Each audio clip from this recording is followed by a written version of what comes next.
કાંકરેજ તાલુકાના વેપારી મથક થરા ખાતે ભારતીય જનતા પાર્ટીના કાર્યકરો દ્વારા દિલ્હીમાં ભાજપને મળેલ બહુમતીની ખુશીમાં આતિશબાજી કરી જશ્ન મનાવ્યો।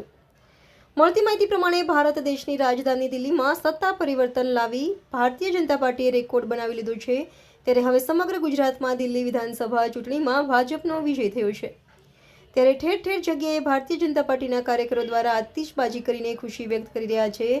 જેમાં સૌથી અગત્યની બાબત વિશે વાત કરીએ તો બનાસ બેંકના ચેરમેન ડાયાભાઈ પિલિયાતર, થરા માર્કેટયાર્ડના પૂર્વ ચેરમેન અનદાભાઈ પટેલ, બનાસકાંઠા જિલ્લા કિસાન મોરચાના મહામંત્રી બાબુભાઈ ચૌધરી, પૂર્વ તાલુકા ભાજપ પ્રમુખ ઈશ્વરભાઈ પટેલ, કાંકરેજ તાલુકા ભાજપના પ્રમુખ નટુભાઈ ચૌધરી સાથે થરા શહેર ભાજપ પ્રમુખ દિનેશભાઈ ઠાકોર અને કાંકરેજ તાલુકા કિસાન મોરચા મહામંત્રી મહેશભાઈ જોશી સહિત મોટી સંખ્યામાં ભારતીય જનતા પાર્ટીના કાર્યકરો અને પદાધિકારીઓ ખાસ કરીને ઉપસ્થિત રહ્યા હતા અને થરા માર્કેટયાર્ડ નાળા પાસે ફટાકડા ફોડી આતિશબાજી કરી દિલ્હી વિધાનસભા ચૂંટણીમાં ભાજપના વિજયના વધામણા કરી ખુશી વ્યક્ત કરી હતી અને મોદી સાહેબ તુમ આગે બઢો હમ તુમ્હારે સાથે ભારત માતા કી જયના નારા લગાવ્યા હતા।